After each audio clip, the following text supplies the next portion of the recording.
नमस्कार, मैं हूं दीपाली राणा। आप देख रहे हैं कमोडिटी कॉल और बात करेंगे सबसे पहले कच्चे तेल की, क्योंकि शुरुआती तेजी के बाद कच्चे तेल में दबाव देखने को मिल रहा है। ब्रेंट और डब्ल्यूटीआई दोनों में 2-2% की गिरावट आई है। हालांकि बड़ा सवाल यह है कि ब्रेंट के मुकाबले डब्ल्यूटीआई प्रीमियम पर ट्रेड क्यों कर रहा है, क्या है कारण और कैसे रहेगी आगे क्रूड की चाल, इसी पर हम बातचीत करेंगे। साथ ही ट्रेडिंग स्ट्रैटेजीज पर रहेगा फोकस। कच्चे तेल पर बातचीत करने के लिए मेरे साथ शेर खान के रिसर्च एनालिस्ट मोहम्मद इमरान हमारे साथ हैं। ट्रेडिंग व्यू के लिए एलकेपी सिक्योरिटीज के वीपी जतिन त्रिवेदी हमारे साथ बने हुए हैं। आप दोनों का ही स्वागत है इस शो में। और हालांकि बहुत कुछ हो रहा है जियोपॉलिटिकल फ्रंट पर। डोनाल्ड ट्रंप की तरफ से साफ संकेत ईरान के लिए कि ट्यूसडे तक हॉर्मुज को ओपन करें, वरना उनके पावर प्लांट्स पर हमले होंगे। और इसी गहमा गहमी के बीच में हम वॉलेटिलिटी कच्चे तेल में काफी देख रहे हैं। प्राइसेस पर आउटलुक लेंगे, लेकिन पहले ये समझते हैं कि नाइमेक्स ब्रेंट के मुकाबले प्रीमियम पर क्यों ट्रेड कर रहा है। और अभी का भी अगर हम भाव देखें तो 108 के आसपास ब्रेंट है, तो नाइमेक्स $111 के ऊपर कारोबार कर रहा है। इमरान, सबसे पहले आपके कमेंट लेना चाहेंगे। पहले तो ये नाइमेक्स जो प्रीमियम पर ट्रेड कर रहा है, इसके पीछे की वजह आप क्या देखते हैं? दीपाली जी, आपने ये समझना होगा कि जो नाइमेक्स क्रूड है वो मई का कॉन्ट्रैक्ट है और जो ब्रेंट क्रूड है वो जून का कॉन्ट्रैक्ट है। अगर आप सेम मंथ का कॉन्ट्रैक्ट कंपेयर करेंगे तो नाइमेक्स क्रूड जून वाला कॉन्ट्रैक्ट रफली अराउंड $96-97 पे ट्रेड कर रहा है। तो अगर सेम मंथ के कॉन्ट्रैक्ट में देखेंगे तो अभी भी WTI डिस्काउंट पे ही है वीजा विज ब्रेंट के। तो ये रीजन है। और जैसा कि और दूसरा क्वेश्चन क्या था? क्या है? सॉरी, प्राइसेस पर आपकी राय क्या है? वॉलेटिलिटी तो हम क्लियरली देख रहे हैं। आज जो प्राइसेस आए थे वो जो कि मार्केट में एक न्यूज फ्लो हुई थी कि इस्लामाबाद एकॉर्ड की वजह से, बट मोस्ट लाइकली ईरान जो कि 45 डेज का जो कि एक फ्लो हो रहा है कि शायद वॉर पॉज हो जाएगा, बट वेरी अनलाइकली कि ईरान ऐसी कोई सी भी चीज एक्सेप्ट करेगा, बिकॉज ईरान टेम्परेरी सॉल्यूशन नहीं चाहता है। ईरान कंप्लीट मतलब एक कंप्लीट सॉल्यूशन चाहता है जहाँ पे ये वॉर एंड हो जाए। तो ये चीज अभी भी मुझे नहीं लगता कि इतनी जल्दी सॉर्ट आउट होंगी। तो क्रूड ऑयल शॉर्ट टर्म में थोड़ा सा प्रीमियम पे ट्रेड कर सकता है, बट एक और चीज आपको ये देखनी होगी कि सऊदी अरेबिया लास्ट 2 दिन से ईरान ने GCC कंट्रीज पे थोड़ा सा अपना मिसाइल्स अटैक वो कम किए हैं। इनफैक्ट अगर आप लेटेस्ट डेटा देखेंगे तो सऊदी अरेबिया पे ईरान ने कल कोई अटैक नहीं किया था। और 1 अप्रैल को जो भी अटैक हुए थे वो पूरे 1 महीने में सबसे कम अटैक हुए थे। तो कहीं ना कहीं उस चीज का भी क्रूड ऑयल पे दबाव रहेगा। और दूसरा एक और है कि इराक को ईरान ने अलाउ किया है कि वो अपने क्रूड शिपमेंट शुरू कर सकते हैं। तो इससे आगे आने वाले वीक्स में हम देखेंगे कि ऑयल फ्लो ग्लोबल मार्केट में इस रीजन से ऑयल फ्लो बढ़ने वाला है।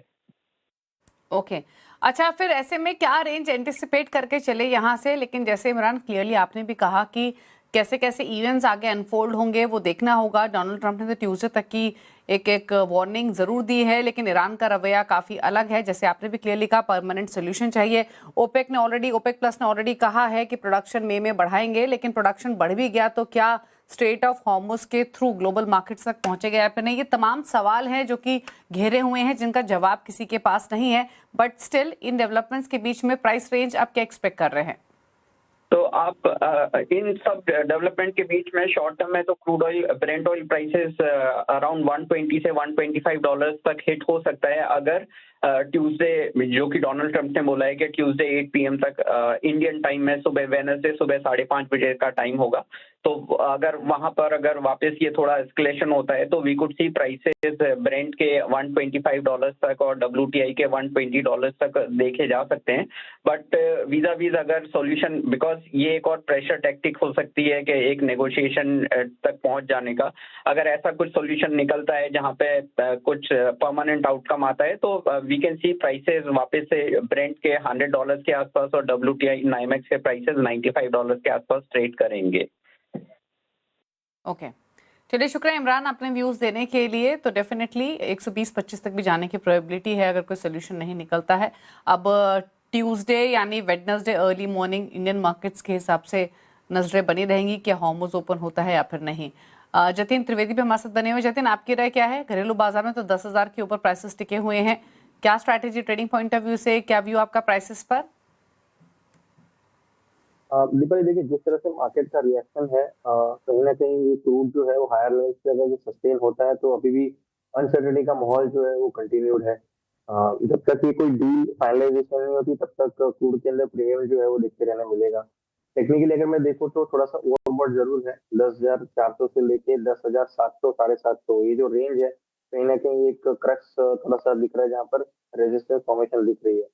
हालांकि नेक्स्ट 1 से 2 दिनों के अंदर ये फॉर्मेशन जो है वो एक या तो ब्रेकआउट या तो ब्रेकडाउन दोनों तरीके का पॉसिबिलिटी जो ओपन है इवेंट के हिसाब से, जो बुधवार सुबह हमारे घरेलू बाजार के टाइम के हिसाब से पता चल जाएगा इंडियन टाइम के हिसाब से। तो मैं ये एक्सपेक्ट कर रहा हूँ कि 10,700 के ऊपर जब तक ट्रेड करना शुरू नहीं करे क्रूड के प्राइसेस घरेलू बाजार में, तब तक यहाँ से थोड़ा सा रेजिस्टेंस ले सकता है। और लोअर एंड पर 10,000 और 9,500 ये जो इम्पोर्टेंट की सपोर्ट्स है वहां पे टेस्ट करने के लिए जा सकता है। 10,000 का लेवल तोड़ता है तो 9,500 9,400 के लेवल देखने मिलेंगे। और साथ ही साथ में WTI भी जो है आपको 109 के नीचे ट्रेड करता हुआ दिखेगा। तो ये दोनों प्राइस एक साथ रिफ्लेक्ट करेंगे तभी इसके अंदर ब्रेकडाउन आएगा और प्राइसेस 9,400 9,200 की रेंज में जा सकते हैं। हालांकि ये जो इवेंट है एक अनएक्सपेक्टेड रहेगा क्योंकि किस साइड के एस्केलेशन होते हैं तो प्राइस का रिफ्लेक्शन जो है वो उसके पहले प्रिडिक्ट करना डिफिकल्ट है। लेकिन क्योंकि एक दिन का अगर जो ट्रेडिंग पॉइंट से अगर हम देखें तो ये रेंज जो मिल जाती है, तो नेक्स्ट 24 आवर्स के लिए अगर किसी को ट्रेड करना है तो शॉर्ट साइड में ट्रेड करना चाहिए। हायर साइड पे रेजिस्टेंस जो है उसको स्ट्रांगली फॉलो करना चाहिए स्टॉप लॉस के हिसाब से अगर कोई रिस्की ट्रेडर लेता है ट्रेडिंग पोजीशन तो। बाइंग साइड का फिलहाल ट्रेड अवॉइडेबल है मेरे लिए। लोअर एंड पर जब 9,400 500 के आसपास मिलता है तब मैं एक बार के लिए वहां पर बाइंग का एडवाइस करने के लिए सोच सकता हूँ। लेकिन अभी फिलहाल ये रेट के आसपास बाइंग जो है थोड़ा सा अवॉइड करने का सोच रहा हूँ मैं, क्योंकि यहाँ पर टेक्निकली थोड़ा सा रेजिस्टेंस लेते हुए देखने मिल रहा है चार्ट पे। ओके, और एक क्विकली कमेंट जतिन आपका नेशनल गैस पर, यहाँ क्या राय रहेगी? काउंटर काफी वॉलेटाइल है दीपाली और हायर साइड पे सस्टेन नहीं कर पा रही है प्राइसेस जो है वो इस कमोडिटी के अंदर। 275 के नीचे जब तक ट्रेड कर रहा है तब तक वीकनेस इसके अंदर बना हुआ है। हालांकि 260 के पास एक सपोर्ट भी है, लेकिन सपोर्ट जो है बार बार टूट रहे हैं नेचुरल गैस प्राइसेस के अंदर। तो जब तक रेजिस्टेंस ब्रेक करके ऊपरी तरफ में सेटल नहीं होता तब तक ये काउंटर मेरे लिए नेगेटिव है। 275 के ऊपर जब ट्रेड करना शुरू करे उसके बाद पॉजिटिविटी के आसार इसके अंदर दिखने मिल सकते हैं। तो ट्रेडिंग वाइज 272 की रेंज में मिलता है, 270 से 272 के बीच में, तब इसके अंदर सेलिंग करने की एडवाइस रहेगी। 276 के ऊपर आपका स्टॉप लॉस रहेगा और 260 255 इस स्विंग टारगेट्स के हिसाब से यहाँ पे पोजीशन बना सकते हैं। ओके, तो ये रही रहा है आपके लिए नेशनल गैस पर 267 पर फिलहाल कारोबार करते हुए। चलिए रुक रहे हैं, इसी के साथ एक ब्रेक के लिए लौटेंगे तो फोकस करेंगे कुछ और ट्रेडिंग स्ट्रैटेजीज पर। जतिन त्रिवेदी हमारे साथ बने हुए हैं, चल वापस आते हैं छोटे ब्रेक के बाद।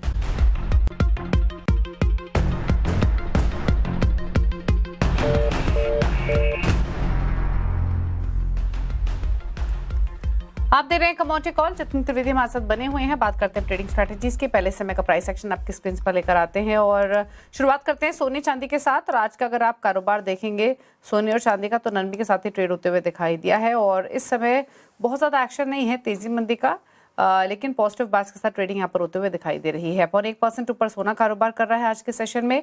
इसके अलावा सिल्वर में भी 1% के आसपास के गेंस हैं, 2,34,000 के आसपास ट्रेड कर रहा है। बेस मेटल्स में भी एल्यूमिनियम में थोड़ी बाइंग देखने को मिल रही है। कॉपर 1% मजबूत है। जिंक और लेड में भी हल्की बढ़त देखने को मिल रही है। ट्रेडिंग स्ट्रैटेजीज क्या हो सकते हैं उस पर बातचीत करते हैं। जतिन, शुरुआत आपकी ट्रेडिंग कॉल्स के साथ करेंगे, बताइए। देखिए गोल्ड सिल्वर के अंदर बाइंग मोमेंटम दिख रहा है। सुबह के सेशन में हमने देखा है कि एक पुल बैक रैली देखने मिली है। हालांकि 4700 के पास कॉमेक्स में देखने जाएंगे तो रेजिस्टेंस ले रहा है, तो थोड़ा सा डिप मिल जाए तब वहां पर बाय करना है। जब कॉमेक्स गोल्ड जो है वो 4650 4670 के रेंज में आता है तब वहां पर MCX में मुझे लग रहा है 1,50,000 के आसपास आपको मिल जाएगा। तब वहां पे बाइंग लेना है क्योंकि रिस्क सेंटिमेंट वहां पे फेवरेबल हो जाएगा। अपना स्टॉप लॉस जो है वो 1,48,800 के नीचे रखना है। हायर साइड पर बहुत बड़े गेंस के लिए नहीं जाना है। 1,51,200 1,51,300 अप्रोक्सीमेटली यहाँ पर एक रेजिस्टेंस फॉर्मेशन दिख रहा है, तो वहां पर अपना कैप रखना है। प्रॉफिट बुकिंग जोन जो है वो, क्योंकि इवेंट जो है वेडनेसडे को शिफ्ट हो चुकी है और एक दिन का जो रेंज है वो रेंज ट्रेडिंग वोलेटाइल रेंज के अंदर ट्रेड करते हुए देखने मिल सकता है। साथ ही साथ में सिल्वर के अंदर भी बाइंग मोमेंटम कंटिन्यू रह सकता है थोड़ा, जिस तरह से सुबह हमने एक मॉर्निंग सेशन में बढ़त देखी है। $70 के आसपास सिल्वर में भी यहाँ पे सपोर्ट है। कॉमेक्स के लेवल्स की अगर हम बात करें तो 68 के ऊपर जब तक ट्रेड कर रहा है तब तक यहाँ पर पॉजिटिविटी के साथ में यहाँ पे कारोबार हो सकता है। घरेलू बाजार में बाइंग एंट्री जो है कहीं ना कहीं 2,30,000 से 2,32,000 के आसपास रखनी है। स्टॉप लॉस जो है वो 2,27,000 के नीचे का रखना होगा और हायर साइड पे 2,35,000 से 2,36,000 ये जो आपकी रेंज रहनी चाहिए टारगेट के हिसाब से, क्योंकि यहाँ पे थोड़ा सा रेजिस्टेंस जो है लेते हुए देखने मिल रहा है गोल्ड और सिल्वर। उसी के साथ में कॉपर के अंदर भी ट्रेड बन रहा है 1168 1168 इसके ये करंट मार्केट प्राइस के आसपास ही बाइंग की सलाह रहेगी।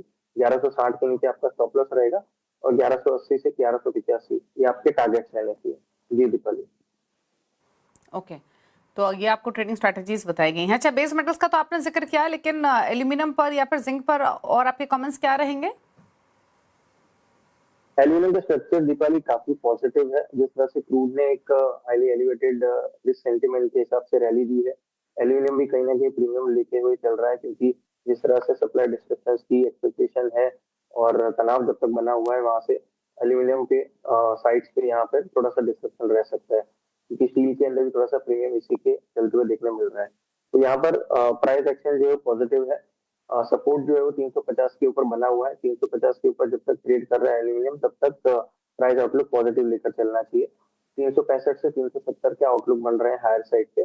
कोई भी डीएस्केलेशन की न्यूज रहेगी तो मुझे लग रहा है एल्यूमिनियम के अंदर क्रूड के साथ में प्रॉफिट बुकिंग देखने मिल सकता है। थोड़ा सा प्रीमियम जो है वो इरोड होगा एल्यूमिनियम के अंदर, लेकिन अन्य बेस मेटल के अंदर प्रीमियम जो है वो इरोड नहीं होगा। तो एल्यूमिनियम थोड़ा सा रिस्की रहेगा, लेकिन सपोर्ट जो है वो काफी स्ट्रॉन्ग है 350 का। अनसर्टेनिटी का माहौल है तो लेवल वाइज इसके अंदर ट्रेड करना चाहिए। ओके, बात करते हैं एग्री कमोडिटी बाजार की। और आज के सेशन में देखें तो स्पाइसेस के पैक में टर्मरिक और साथ ही कोरिएंडर में अच्छी स्ट्रेंथ देखने को मिल रही है। कोरिएंडर तो ऑलमोस्ट 3.5% के गेंस के साथ कर रहा है ट्रेड। हालांकि अगर आप कमेंट्स को देखेंगे तो ये भी ½ % ऊपर है। तो पूरे ही स्पाइसेस के पैक में एक्शन है खरीदारी का, क्या रहेगी इस पूरी ही पॉकेट पर? पॉइंटेड दीपाली, जिस तरह से स्पाइसेस में एक अच्छी खासी बढ़त देखने मिलती है, मुझे लग रहा है एक्सपोर्ट ओरिएंटेड थोड़ा सा यहाँ पे इजाफा बन सकता है, क्योंकि रुपया जो है उसको कंट्रोल में लाना है तो कहीं ना कहीं इंपोर्ट बिल के सामने एक्सपोर्ट जो है वो ये नंबर्स बढ़ाने पड़ेंगे। और यहाँ पर जो घरेलू बाजार में जो अपॉर्चुनिटीज है वो एग्री में स्पेस में है। तो टर्मरिक के अंदर जो सपोर्ट है हल्दी के अंदर वो 15,700 से 15,500 के बीच का रेंज है, ये सपोर्ट है। जब तक 15,500 के ऊपर ट्रेड कर रहा है तब तक हल्दी मुझे लग रहा है हायर साइड पे 16,300 16,400 इस रेंज में जा सकती है। तो जब तक 15,500 के ऊपर ट्रेड करिए तब तक यहाँ पर बाइंग साइड की अपॉर्चुनिटीज के हिसाब से देखना चाहिए। दूसरा जीरा जो है वो यहाँ पे मुझे लग रहा है कि एक अच्छी खासी रैली दे सकता है। जब तक ये काउंटर 22,000 के ऊपर ट्रेड कर रहा है तब तक जीरे के अंदर थोड़ा सा पॉजिटिविटी का आउटलुक लेकर चलना चाहिए। 23,000 का रेजिस्टेंस है वो मुझे लग रहा है आने वाले दिनों में क्रॉस कर लेगा और 23,300-400 तक ये जा सकता है। ओके, और साथ ही एग्री कमोडिटी पैक में ही कॉटन सीड ऑयल के पर आपकी राय क्या रहेगी? थोड़ा सा रेंज बाउंड है, वीकनेस और प्रॉफिट बुकिंग जो है वो देखने मिला है कॉटन सीड ऑयल के अंदर। जब तक 3700 के नीचे ट्रेड कर रहा है दीपाली तब तक इसके अंदर बाइंग साइड का ट्रेड अवॉइड करना चाहिए। 3,200 के पास सपोर्ट है, जब 3,200 के आसपास आएगा तब उसके अंदर रिव्यू ले सकते हैं कि बाइंग करें, लेकिन अभी फिलहाल जो है प्रॉफिट बुकिंग दिख रहा है जो उसको 3,400 3,330 तक भी लिखे जा सकता है। ओके, तो ये रही राय आपके लिए कॉटन सीड ऑयल केक पर। फिलहाल 2% नीचे 3500 के आसपास प्राइसेस कारोबार करते हुए दिखाई दे रहे हैं। चलिए, शुक्रिया जतिन आने के लिए शो में और सभी कमोडिटीज पर अपने व्यूज देने के लिए। Thank you so much. इसी के साथ एक ब्रेक का वक्त हो गया है। कमोडिटी कॉल में तो इतना ही। ब्रेक पर अब देखिए आवाज समाचार। नमस्कार।